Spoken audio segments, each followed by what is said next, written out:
We're live now. Made Adam sit through a 30-second countdown because I didn't hit the second switch, the "Are you sure you want to go live" button. But here we are. It is a Saturday morning. We've got, I believe, 9 games. There's for our NBA action. There's one early game. It is the Bucks and team to be named later, which would be the Detroit Pistons. That game is going off at 6 o'clock.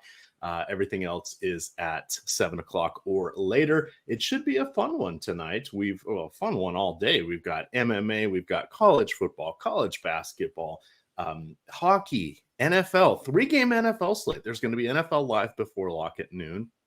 The college geniuses, that would be Ben Rasa and Matt Gajewski, broke down every single bowl game. That's available over on OddsShopper, but they broke down everything from a wagering perspective.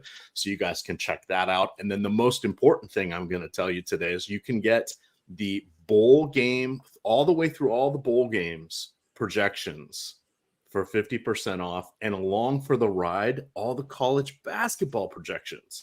That's promo code BOWL. You'll want to check that out. You can see that on my Twitter. You can see it on Ben's Twitter. You can see it on Gajewski's Twitter. It's out there. The link should be in the YouTube description below us here, but that is promo code BOWL. Gets you all college projections through the national championship. Adam, what's going on? It's been a hot minute since we've done a show. How is life up in the DMV? It's good. I'm regretting. So like a month ago, I told my sister's having like a Christmas party today, and I told her I would come like a month ago because I was like, college football will be over. MMA, I don't really like most weeks. I don't really care. It's a Saturday. Didn't actually look at any schedules or anything, and so today I'm just like, oh, cool. I'm gonna play football, but be at her house. I'm gonna end up not playing college basketball or college football. I probably won't play MMA or end up playing NBA. So regretting my choices.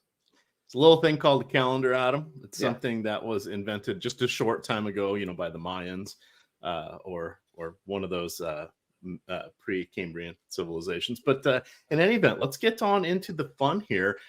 We have quite a few teams on back-to-backs and 3 and 4s, and a whole bunch of teams that are just on island games. So that'll be fun. Only one team is playing again tomorrow. That would be the Portland Trailblazers. They're on a 2 and 3, but they do play again tomorrow. Technically, I guess 2 teams because they'll be facing the Golden State Warriors, who are also on the docket today. But let me get back to my run sheet here, and we will jump on in. First game is going to be the Philadelphia 76ers. They are nearly double-digit favorites going into Charlotte, taking on the Hornets. This game has a 233.5 implied point total. It's a back-to-back and a 3 and 4 for Philly. They beat Detroit handily last night, 124-92. Embiid had 35 points, 13 boards, 2 assists. So selfish, Adam. 2 steals, 4 blocks in just 29 minutes. He also led the team in minutes. He should be good to go tonight. Charlotte is going to be without Ball once again. Ntilikina is still out. Mark Williams is still out. PJ Washington missed last night with a shoulder issue. That was the first game he had missed in a couple. This, of course, is a back-to-back for the Hornets. They lost last night 112-109 to the Pelicans. Heavy minutes. Rozier played 39. Bridges played 39. Brandon Miller got 35. Gordon Hayward 34. And then Nick Richards had 30 with Mark Williams out. What do you want to do with our first game? This is the lone 7 o'clock game tonight, Adam. Yeah, so good matchup for the Sixers, but I think we're also just going to run into the same issue that we kind of did yesterday, where they had a good matchup against Detroit, but it was difficult to prioritize them because they are healthy. Their prices are all pretty much where they should be. Embiid, it goes without saying, if you're able to get to him at 11-7, do so. It's a good matchup. He's obviously fantastic. It is the back-to-back, so there's some chance that he rests or somebody on this team rests. But for now, there's nothing we can really do other than assume that they're all going to be in. And so I think it just ends up being a situation where if you get to Embiid, great. If you get to Maxey, great. Kelly Oubre played 17 minutes off the bench yesterday. His salary went up to $5,600. Josh and I talked about it yesterday. Like, there's going to be a game sooner or later where you just get real minutes from Kelly Oubre, but his price tag is increasing proactively, so it's tough to get to him.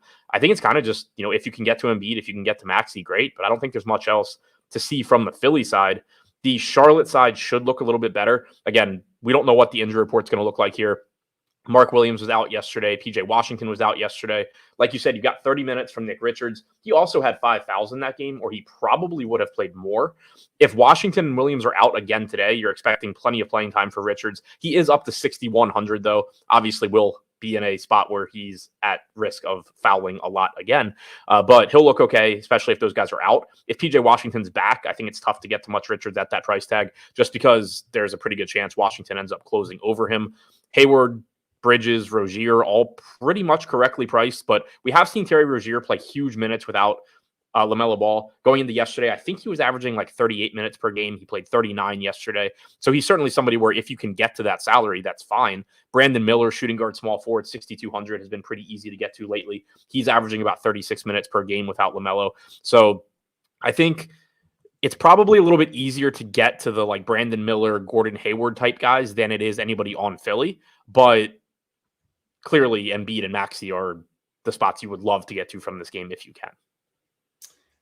All righty. Let's keep moving along. We got a lot of games to go, and there are going to be some that we will be taking a longer look at here. So just while we've got the momentum, let's turn our attention to the Atlanta Hawks, who are going into Cleveland, taking on the Cavs. Atlanta, 2.5-point underdogs.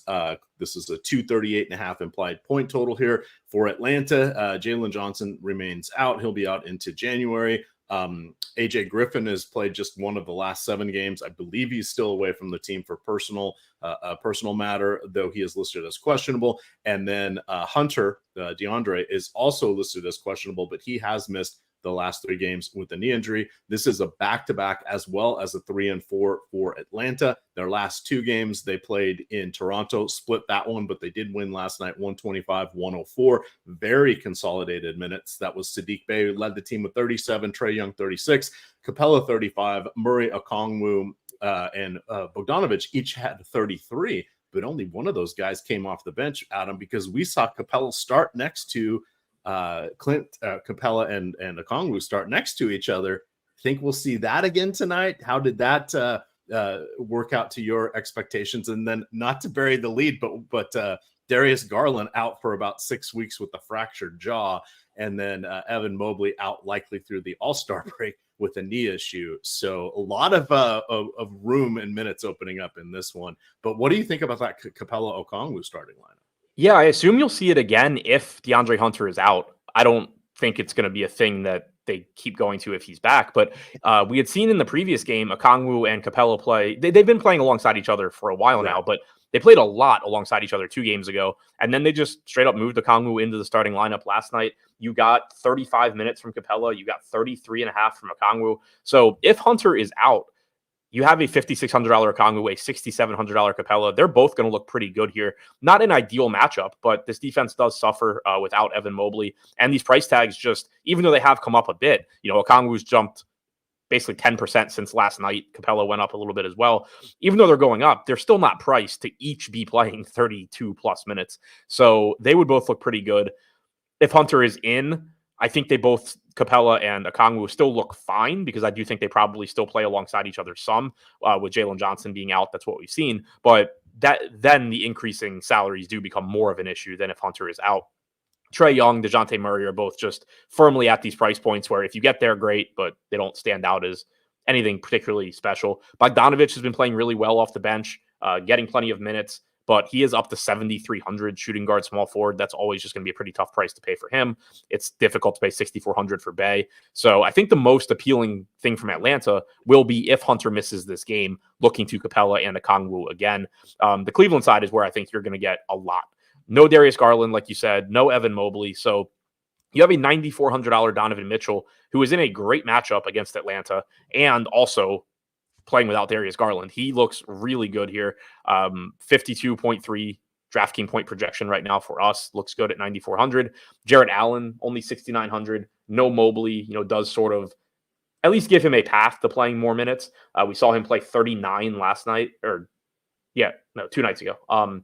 39 2 nights ago against Boston. Not that you're projecting that, but there's plenty of minutes available for him, so he looks pretty good. Karis LeVert, at 1% owned the other night, played 35 minutes. He's just going to play a lot of minutes at this point with no Garland and no Mobley. Shooting guard, small forward, only 6K. He's going to look like a solid value. Max Strus is going to play a ton of minutes, most likely at 6,600. So all 4 of those guys look good. Then you start getting into the bench pieces that don't look as good. You could certainly make, do you expect Craig Porter Jr. to probably be in the rotation now with Garland out? But He's already 5,100 on DraftKings. We only have him projected for 18 points, so it's going to be tough to get there. Dean Wade, Isaac Okoro, both between 4,500 and 5K. So I don't think there's a lot coming from the secondary group for Cleveland, but Donovan Mitchell, Allen, LeVert, Strus, these guys are all going to look like solid options in a really good matchup without Garland and Mobley. I love how when one Porter Jr. leaves the league, another comes in. Oh, Otto's still here. Porter Jr. Pardon? Otto's still in the league. Otto's still in the league, and MPJ is still in the league. However, we're missing one, KPJ, right? Oh, yeah, I forgot about him. Yeah, you get, and the rule is only two can be healthy at any given time. Right, so right. Fortunately, Otto Porter, fragile as glass, he is out for now. But we'll fingers crossed that Michael Porter Jr. does not join him. So with regards to this game, Adam, would you look for a little in-game synergy, perhaps pairing Murray and Mitchell, pitting them against each other, but on your same lineup? I mean, I wouldn't be forcing it, and I don't think it specifically has to be Murray or Young, but, obviously nice. It's going to look pretty if you get like a Trae Young plus Donovan Mitchell lineup.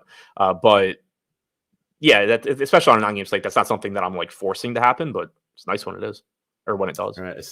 I see some people in chat talking about easy money and easy bets. Doesn't get any easier than using OddsShopper. I've got that up on the screen here. You can see we've got all the bells and whistles. Lowered the price point. It's $49.95 per month or $14.95 per week. I've got it filtered right now to NBA player props, but we've got Trae Young up here. You can see that he has a under 30.5. That is plus 105 right now. But when we talk about shopping odds, you can see as we look across here, Pinnacle, one of the sharper books out there, has this at a minus 151. DraftKings has it as a plus 105. That is like getting 5%, a 5% booster by not wagering on Pinnacle and wagering on DraftKings. Yes, I know it's not fun wagering on unders. And yes, look at all these unders that are here for us as the best bets. But the sports books, they're pretty smart. That they make a lot of money because they play or prey, as we should say, on the inherent human nature to root for good things to happen. So not only are they setting these props a little higher than they probably need to, they're also putting a little extra juice on them, which is why the unders are so much better when you look across the board. We can easily filter this by league. It's a lot of fun. We'll get, let's see. I've got there we go. Clear the NBA filters. Let's put on the NFL because we want to look at some overs, right? But this is how easy it is to maneuver stuff around here on OddsShopper. And let's go over here to player props. Let's see what we've got. So we can sort by the overall odds. Oops, I hit game props there. Oops, look how easy it is to get back to player props. Not a problem at all, but you get to look at all the books. We have expert picks. That's a new feature that we have launched here where you can see what everybody is posting for the day. And it tells you how long they placed the wager and if the wager has moved up or down since they recommended it. But a lot of fun. You also get access to the Discord as well, where you get each of the featured players, pickers up here, have their own Discord channels, and you can hop into any of those channels talking sports wagering. But check that out. That is the OddsShopper. Okay, let's get down to business here. Anything else you want to mention from our Atlanta Cleveland game? We did finally get ownership. So on the Cleveland side, 62% ownership coming into Jared Allen, 62 to LeVert right now, 35 to Allen, 30 to Mitchell, 21 to Strus. Pretty much nothing to anybody else. That's what I expected to see. On the Atlanta side, Clint Capella leading the way at 14%, Okongwu at 6%. So again, a team where there's plenty of guys that if you land on them, they're okay, but nothing that looks like a real priority there. For the Charlotte and Philly game, on the Philly side, Embiid leading the way at 1.5% owned. Goes back to what I was saying, where if you get there, great, but it's really difficult to do. Brandon Miller, the only guy getting double-digit ownership on the Charlotte side right now. That is with PJ Washington projected in. All righty, let's continue on here. We have Indiana Pacers at the Minnesota Timberwolves, the irresistible force and the immovable object Adam. We have one of the best offenses going against one of the best defenses when we look at this from an efficiency perspective. For the Pacers, this is a back-to-back and 3 and 4. They're going to be without Nembhard and Smith yet again. Tyrese Halliburton tweaked his knee last night midway through the third quarter. There was a post that said he could return. He did not return to that game. Back-to-back and 3 and 4, yet somehow they lost to Washington, 137-123. Is that even allowed these days? But nobody played over 28 minutes. For Minnesota, this is an island game. They do have Anthony Edwards listed as questionable with a hip issue. He has only played in 3 of the last 6, but he has played, I think he's played in the last 2. He played 34.6 minutes on Thursday. So theoretically, he should be okay to go in this one. Were you shocked that the Wizards actually won a game and that Jordan Poole scored more than 15 points? Yeah, I was really surprised when I saw the tweet about Jordan Poole having 30 points at the end of the third quarter. And then I knew the Wizards had been up. I wasn't watching the game. I just saw the score and knew that they were up. I was surprised, even knowing they were up double digits every time I had looked. I was surprised when I looked at the end of the game and they actually had won the game. Yeah, it was because we've seen this before. I'm adopted the Wizards as my team when I was in DC metro area because, of course, the Oklahoma City Thunder stole my Seattle Supersonics. I hate you, Howard Schultz. You and Starbucks. We'll never drink Starbucks again. Hey, go get me a Starbucks, sweetie, right? We're all addicted to that. But yeah, that was just shocking. We've seen the Wizards just hand over games that they should have won already this season, tanking for who knows what at this point because there's nothing really left after Wembanyama. But it was surprising to see them actually win. Are you concerned at all about Halliburton's knee? Well, let's assume he plays, but do you think that was just a precautionary one? The team was down and they knew they had a game tonight. Yeah, I think him not coming back, I think, had to do with the score. That was basically the report that I saw was he can come back, but, why would he? So I'm not overly concerned about it. Obviously, I think there's a chance he just doesn't play today, but we'll know that, the likelihood of that when we get an injury report and, throughout the day. If he plays, I'm not treating him any differently than I would if that hadn't happened. And if he's out, load up on TJ McConnell. How do you like the rest of the team, or even Halliburton in this the most difficult matchup like they will likely face at this point of the season that they could be facing at this point in the season? Yeah, I mean, it's a really tough matchup. You're not getting much ownership coming in here. They're still priced up. They've been in some really good matchups lately. And as a result, you have an 11-2 price tag on Halliburton, 7,400 on Turner, who really disappointed last night. Only played 19 minutes, played poorly. Had a weird first half rotation where he didn't play as much in the second quarter as you would expect, then just didn't play at all in the fourth because there was no need. So he's still priced up. Isaiah Jackson at 4,400. You always have some upside there just because in a game where Turner plays fewer minutes than expected and it's not a massive blowout where Jarris Walker plays the final 15 minutes of the game, Jackson's getting those minutes, but not a spot you're going to with any confidence. There's not anything that really looks very good to me from the Indiana side. The only players here getting any ownership at all really are 7% coming into Isaiah Jackson, 4% coming into Miles Turner. Alrighty. Looking at the Minnesota side, with 18 teams in action, there will be ample front court options, but how are you feeling about Gobert, Karl-Anthony Towns, Edwards, etc.? Yeah, they look a little bit better. Really good matchup against Indiana. That's something we've been trying to target, all season long. You have 12% ownership coming into Gobert at that same $7,400 price tag as Turner. So he's just going to look good. We have him projected about 3.5 points higher than Turner at that same salary. 10% coming into Edwards, 12% coming into a $6,200 Mike Conley. No problems with any of those. I do wish Anthony Edwards had small forward eligibility, but his salary is slowly dropping. He's down to $8,600 on DraftKings, $8,700 salary for Karl-Anthony Towns, only getting 5% ownership. Interesting contrarian play if you can get there, just given the really good matchup and how good Towns is. But there's nobody that stands out as a clear priority above the rest. 9% ownership coming into McDaniel, 7% to Reed as well. But really any of those 6 guys are good enough plays in this spot. Alrighty, see, we got about 200 people watching. Hit that like button. It does help us out. We got about 25 here.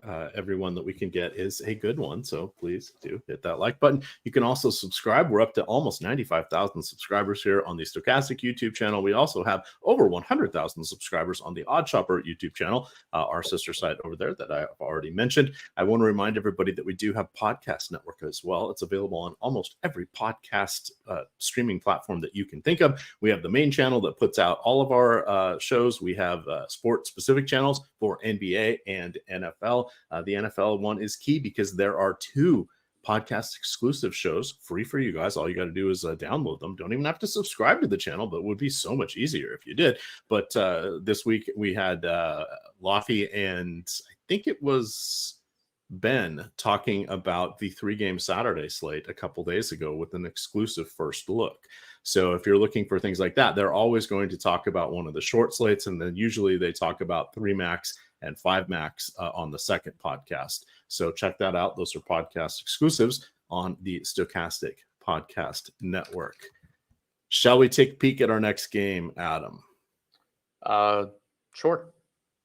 Chicago Bulls, Miami Heat. Bulls 5-point underdogs heading into Miami. This is, I believe it's a back-to-back into 3 and 4 here for the Bulls. I did not take good notes on this game, but I do know that Zach. Oh, yesterday. Pardon? Neither of these teams played yesterday. Okay, that's probably why that is. They played against each other on Thursday. Aha, there we go. Thank you.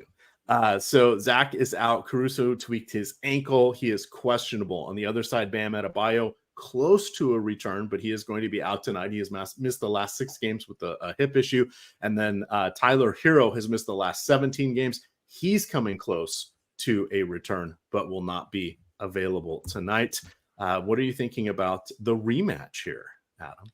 Kind of just looks like a throwaway game with the way things look right now. We have Josh Richardson available. I don't think we currently have him projected in, but he is playing.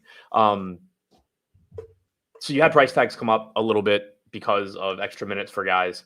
Yeah, we don't have him projected in right now, but he is available.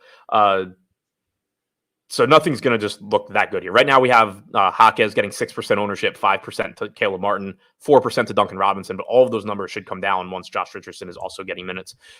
He missed 2 games, one with a headache, one with a back issue. Glad, I guess, they weren't connected. It was kind of concerning when those were the reasons he was missing games, but I guess he's fine. He's listed as available on the injury report. So I don't think there's really anything to see here. Jimmy Butler's up to 8,800. Is Jimmy Butler good? And is he going to be 3% owned? And does he give you a ceiling? Sure. But you can kind of, 3% Jimmy Butler or a cheaper, 10% owned Anthony Edwards against Indiana. You're just probably going to go to Edwards if you were going to go to one of the guys in that range that we've talked about. So really tough to get to anything there. And then similarly on the other side for Chicago, DeRozan at 8,200. If you get there, sure. But there's just going to be guys in better matchups that look good. Vooch is up to 8,100. Kobe White's been shooting the lights out all season long. He's also playing huge minutes without Zach LaVine, but he's also up to 7,700. He did torch this matchup on Thursday. I had 40% of him then. I don't think I'm going to end up getting much of him tonight. Mostly this game just doesn't look very good. Yeah, Kobe White was he's been exceptional, I think is the word I'm looking for here this season. I remember you and I talked about him and his magnificent hair 4 years ago or so when he was a rookie, and we weren't entirely sure what was going to happen with him. He would have moments of defensive brilliance, and then he would suck for a while, and then he would just be great on offense, and then he would forget how to shoot a basketball. He seems to be putting it all together, and this has just been an outstanding stretch for him, especially filling in with the various injuries for the olds there on the Bulls. The price is getting up there. I agree it's a little tougher to get to him tonight, but he's someone we should probably file away as a player that is far exceeding expectations at the moment. Yeah. It was nice to get him the other day, obviously, but tonight, I just finished running all of my stuff since we got ownership, but 4% DeRozan, 4% Kobe White, my highest owned guys from the Bulls right now. On the Miami side, 18% Duncan Robinson, but again, that's going to go away because I just ran this with Josh Richardson projected out. The only guys I was getting from Miami were Robinson, Martin, Jaquez, the guys that are going to look worse once Josh Richardson's projected in. That makes sense. Let's keep on trucking, heading to Brooklyn. Well, the Brooklyn Nets, who are in Golden State, taking on the Warriors. The Nets are actually favored by a bucket. There is a 235 implied point total here. Ben Simmons, Dennis Smith Jr., and Walker are all out. Dorian Finney-Smith probable with a sore knee. This is a back-to-back. I think it's a back-to-back and a 3 and 4 here for Brooklyn. Somehow I mucked up my notes here. My VLOOKUPs were not working. Golden State is going to be without Draymond Green for the foreseeable future because he is a dunce. Gary Payton II is out for a few more games. This is the second game in 3 days for Golden State. They play tomorrow night in Portland here. Take us through the Nets here first. This looks like a great matchup for Bridges here. Yeah, the problem is just that they're still relatively expensive. We did get a drop in price for a lot of these guys. I think Bridges was like 8,700 last game. He's down to 8,200 today. Only getting 3% ownership. I'm getting the 7% type of guy that I have no issue being over the field on just because of the upside he gives you. Cameron Johnson, 6,300 was 6,600. He's getting 7% ownership. I'm at 12. Those are the only two guys I'm really getting to from Brooklyn. I have like a Spencer Dinwiddie lineup right now at 7,300, but certainly wouldn't be upset about a little bit of Claxton, a little bit of Dinwiddie. Any of these guys I think are perfectly fine, like last guy in type tournament plays where they certainly have the ability to exceed their salaries. They're just correctly priced, if not a little bit overpriced from a median standpoint. So they aren't going to be the guys that you're really building around, but they're perfectly fine. Hey, I have a pretty popular lineup. I have $8,200 left. Here's Mikal Bridges, and everything works. Is there anybody else from Brooklyn? Even with all the injuries, some of them have been, some of their players have been out for so long, it just doesn't seem like there's a glaring value. What about the other side here with Golden State? We know what it's like without Draymond. We tend to see a slightly poorer performances from Curry. That doesn't mean he can't still reach his ceiling. It just means that you want to start looking at his PRA unders, especially if they get over 40 into the 42 range. Sometimes you'll feel like you're playing with fire, but if you go back and look at his numbers, he just doesn't perform that well without Green, probably because he has to take on more ball handling responsibilities. Additionally, he doesn't get Green setting him up for some of those easier looks. It's still Steph Curry. He could drop 50 against a six-man team at some point, right? Even though he's closing in on his age 36 or going to be turning 36 here. He is just a phenomenal player. But is there anything exciting here? Perhaps Jonathan Kuminga. There's a potential guy we don't get to talk about a lot. Who do you think is coming into the starting lineup tonight? Yeah, so I'm assuming they get... What I was going to say, or is it a Steve Kerr grab bag moment? I assume we get the same starting lineup we got last game with Kuminga starting in place of Green and then Podziemski starting in place of Wiggins. I don't know for sure. Obviously Wiggins could just move back into the starting lineup, but for now, assuming it's the same starting lineup, getting to 19% Podziemski at 5,700. He did play 34.5 minutes last game. He's projected for 32% ownership, but only a 17% chance of being optimal. My personal exposures right now, much more in line with that optimal percentage than the ownership. He has played about 130 minutes alongside Steph Curry this year. Only 0.79 DraftKings points per minute in those minutes. He's been a relatively productive fantasy guy overall, but you have to keep in mind that a lot of his minutes played are either when this team was really shorthanded or it's in garbage time, stuff like that. So you do expect the production to come down a bit. He's at about 0.8 DraftKings points per minute with Steph. But if he starts, you assume the playing time is going to be there. He looks okay. It's not an overly appealing matchup with Brooklyn either. Getting to 9% Kuminga, he's currently projected for 7% ownership. He's up to $5,800. Only played 25 minutes last game despite starting. And then I'm getting the 4% Curry, which is pretty much in line with the field. So they look okay. Nobody else here is really getting ownership. 3% to Clay, coming off of a really good game. 1% to Chris Paul. But Podziemski's the only guy really getting ownership, and I'm around 2/3 the field on him. Yeah, and this is actually a good illustrative purpose here, just real quick, since this is the NBA strategy show. If we look at Yahoo, Kuminga's $10. He's coming in at 30% of the lineups. Podziemski is 14. He's coming in at 14% of the lineups. You flip over to Yahoo, to FanDuel here, and those guys both completely fall off the table. Podziemski is 6,100. He's only coming in at about 7%.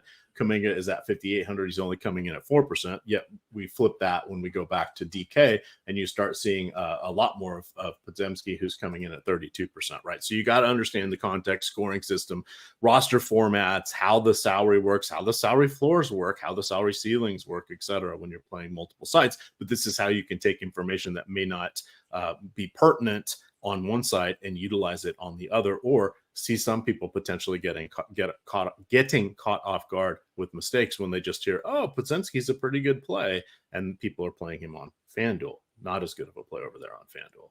So good stuff there. All righty, Adam, let's continue on. We'll do one more game here and then have some fun for me. We have the Oklahoma City Thunder in Denver taking on the Nuggets. OKC looks mostly healthy. Kentavious Caldwell-Pope is out with a concussion for Denver. You have Murray and Gordon listed as probable. They are both expected to play, but we'll have to see what happens when they go through warmups here. This is a fun Western Conference matchup here. One of the up-and-coming teams going against the defending champion. The defending champion has home court advantage, and that thin altitude does help Denver out a lot. Does anybody pop for you from the OKC side? No. Getting to 2% Chet, 1% Giddey. The whole team is projected for sub 10% ownership. The entire team is sub 10% chances of being optimal. 7,200 Chet getting 5% ownership. Giddey at 6K getting 7.5%. Lou Dort 4,900, so his salary jumped about 600 from last game. He's getting 6% ownership. I'm not getting there right now. Tufts, pretty unappealing spot. Playing in Denver, slow-paced team in Denver. Anytime you can get to SGA, that's great, but it's just really tough to do on this slate. I don't really have anything from the Thunder that's standing out. All right, let's turn our attention to Jokic, who did win 2 MVPs.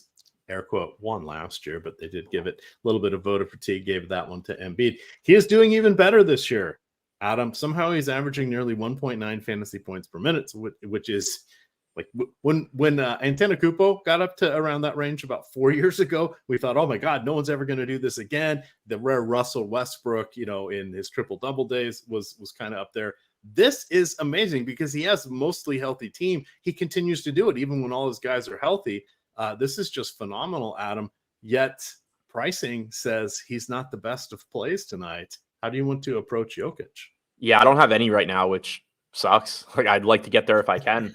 But the other issue is that he's $200 more expensive than Embiid, and Embiid's got the matchup with Charlotte. If you're able to pay up, I think you're getting to Embiid first. Right now, I'm not getting to either one, just because they're expensive and they are at a position where there's just always a lot of opportunity cost as well. The guys I'm actually getting to here are the same as the field. The field's getting to 11% Jamal Murray. They're getting to 11% Aaron Gordon. I have 18% Murray, 17% Gordon, not much of anything else. Couple lineups with Peyton Watson, couple lineups with Michael Porter Jr., which is in line with the field also. But Murray and Gordon look like the guys right now, at least, that I'll actually get to.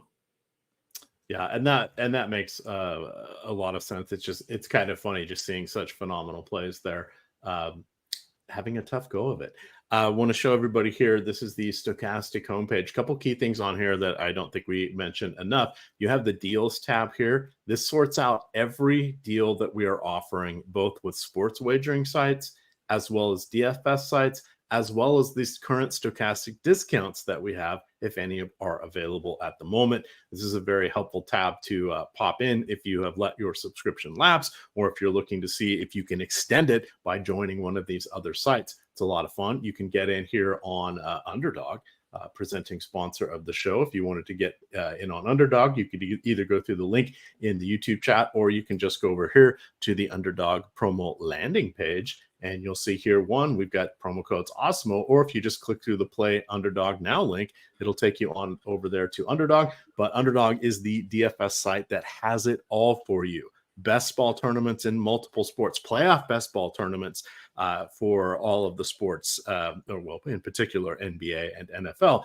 You also have continual in-season best balls going off all the time, and they're going to be ramping up NBA again, in particular as the NFL starts to wind down. They have daily contests that you can draft for, so that is a lot of fun as well. But wait, there's more. They also are a pick'em site. So you can go over there and similar to the other pick'em sites there, if your state is not yet ready to embrace sports wagering, this is a reasonable proxy, but you can see how they're available in 30 or so states. So that's pretty helpful for anybody wanting to play. And then we've got a nice little tutorial here that talks about all of the different things. Lofty gives a little video and explains some of their key features, as well as some of the other fun offerings that they have.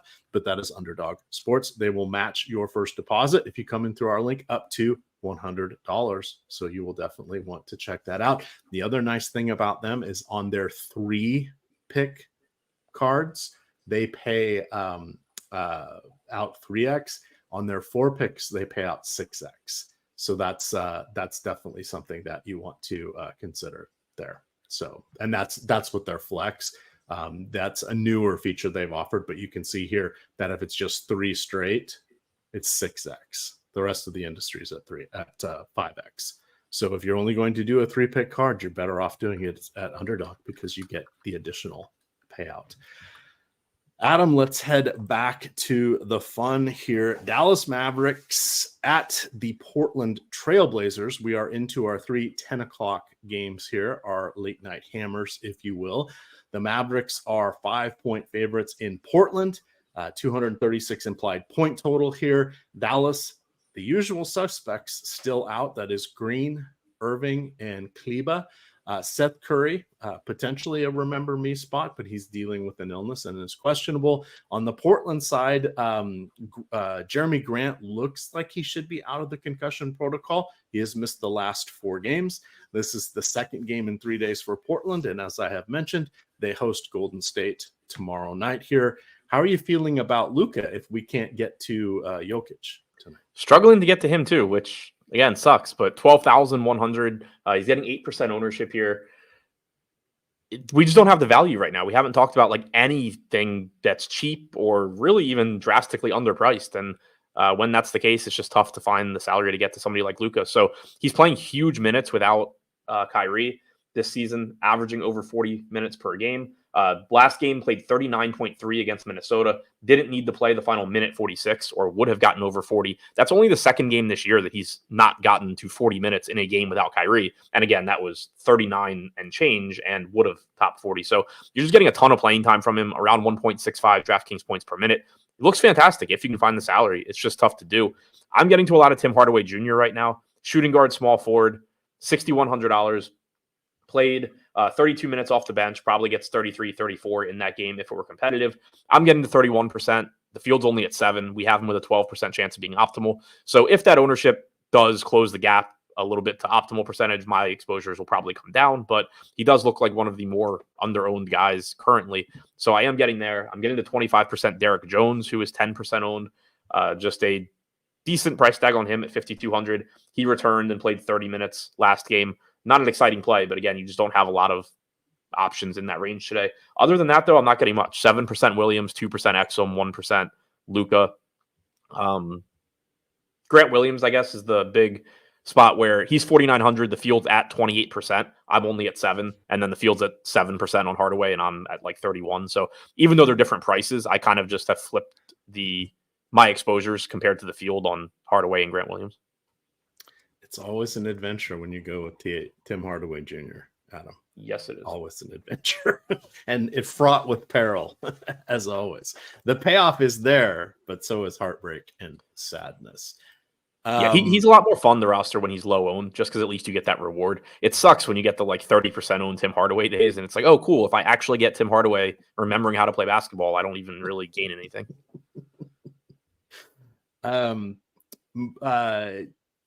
Ayton should be back, right? He's been back for a couple games. I sort of lost track on some of these later games here. He did, yeah.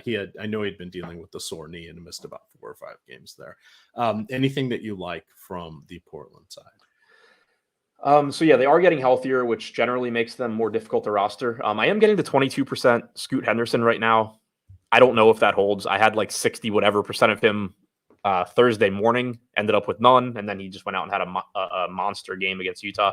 He came off the bench, but he did play 35 minutes. A lot of that was garbage time. Like he played the final 21 21 minutes of that game. He was playing really, really well, and then he also just played through garbage time. His first half rotation, he did close the first half. That was over Anthony Simons, which is not something that I expect to always be the case, but he certainly can close over Kamara or Bible or Sharp. So he does have a pretty easy path to closing games, especially if he's playing well. Played about 24 or 14 minutes in that first half. I think expecting, 28 to 30 minutes makes sense. So at 5,500, he's fine. I don't know that I would end up getting 22% of him, but he is showing up at that price. I'm getting to some 8 at 6,600. He's projected for 5% ownership. I have 13%. I'm getting the 7% Simons at 1% owned, 8K price tag. But overall, it's just difficult now that this team is getting healthier. You have Grant, you have Ayton back, two relatively high usage guys. You have Brogdon, who came off the bench last game, but he's back. So it makes it more difficult to really prioritize this team, whereas they looked really good for several games.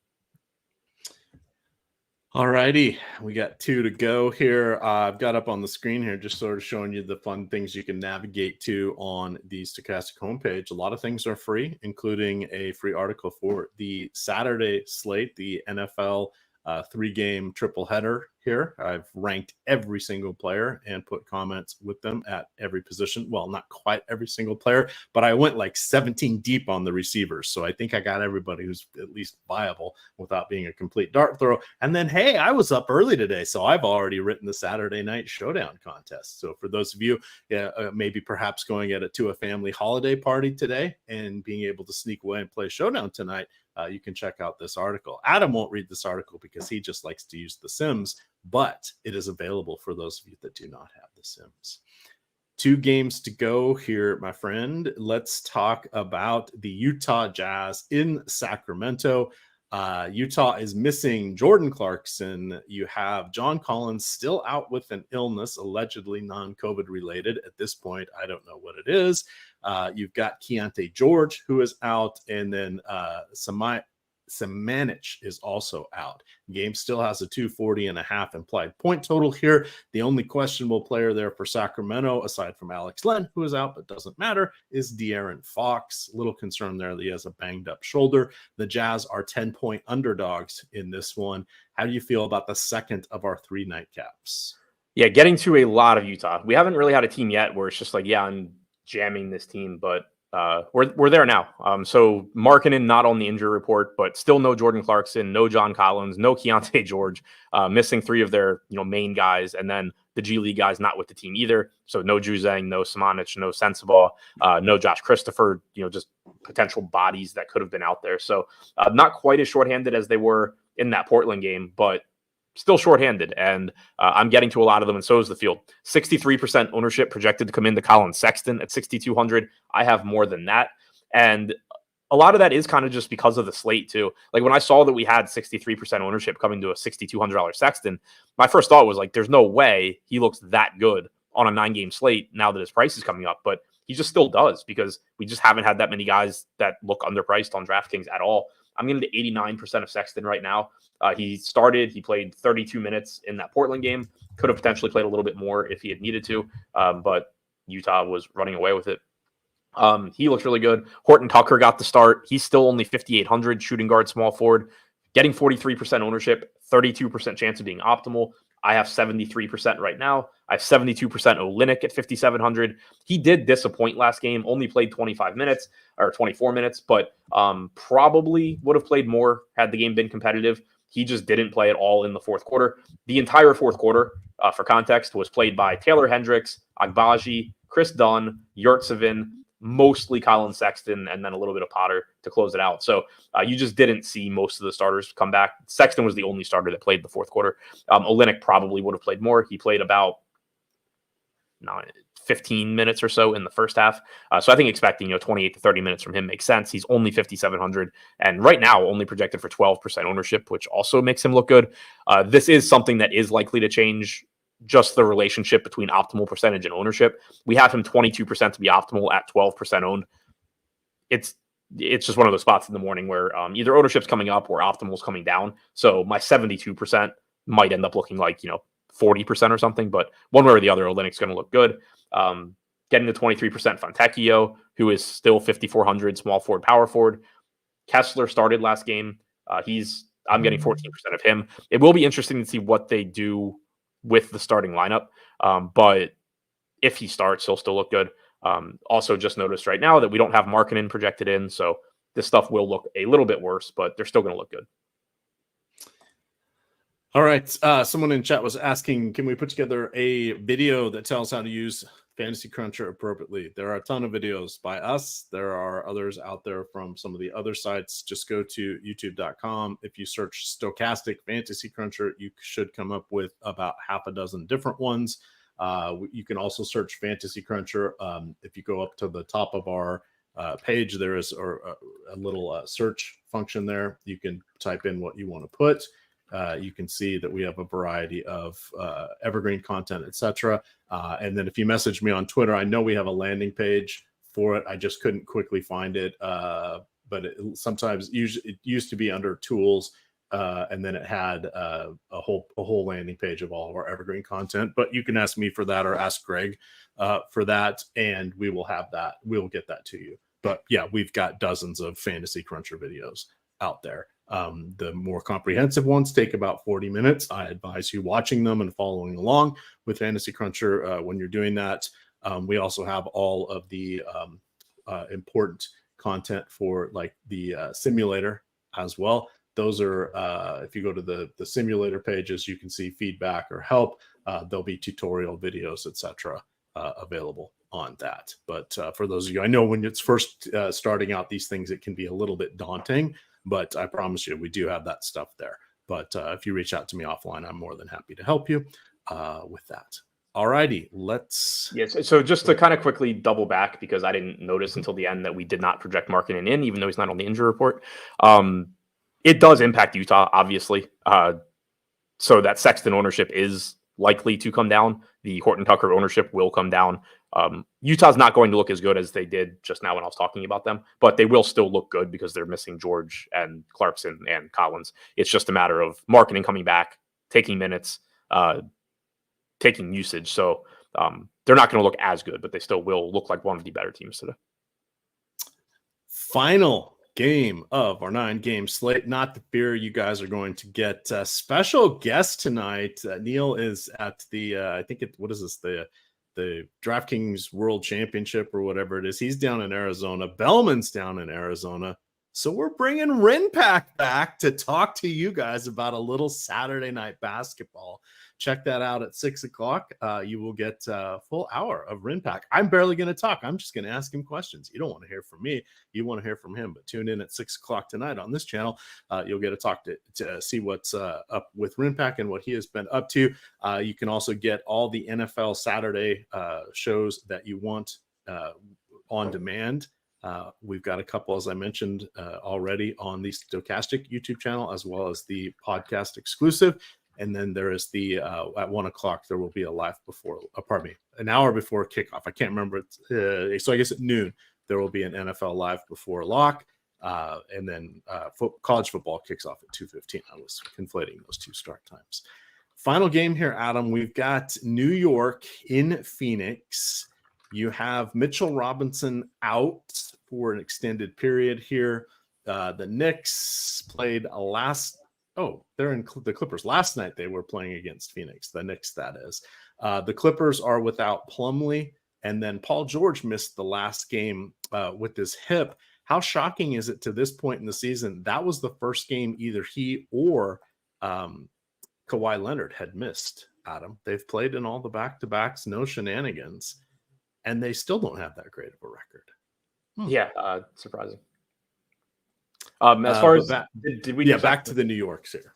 So I didn't talk about Sacramento, but I'm not getting much. Oh, sorry. It is a good spot for them if you can find the salary. But Keegan Murray, 6,100, probably the easiest guy to get to. There's nothing that really stands out right now, though. But yeah, as far as New York goes, you do have them on the back-to-back. Jalen Brunson, obviously, amazing game last night. 84 DraftKings points, I believe. We once again just saw the same rotation or similar rotation without Mitchell Robinson. Jericho Sims got the start. He ended up playing 17 and a half minutes. Hartenstein played 30 and a half. Hartenstein getting the most ownership right now at 7%, 10.5% chance of being optimal. Right now I'm getting to 3%, but that probably will come up once we fix Utah's projections and I stop getting 75% Olynyk. So yeah, he looks good still at 5,400 point per minute. Production is better off the bench. He's still getting the playing time. He's typically closing. It looks like the best play from New York. If you get to some Randall, you get to some Brunsons. Either of those guys look fine. Quickly at 5K off the bench, somewhat interesting in tournaments just because of the volatility that comes with his game, but also very risky because of the volatility that comes with his game. All right. Mark Richards' birthday today, but he's not playing. So for those of you wishing people happy birthdays in the chat there, sadly no birthday narratives today. Yeah, the whole Kawhi George thing is a bit of a surprise there.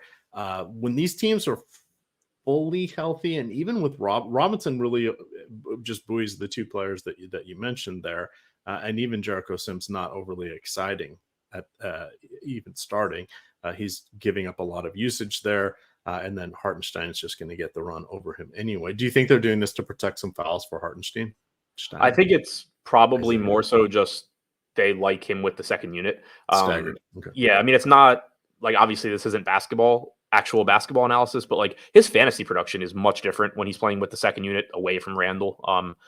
So there's probably a good chance that they just like it better for basketball reasons too. Obviously they're not just trying to bump Hartenstein's fantasy production, but there probably is just hey, we like him out there with the second unit where we don't have as much production compared to the starting lineup.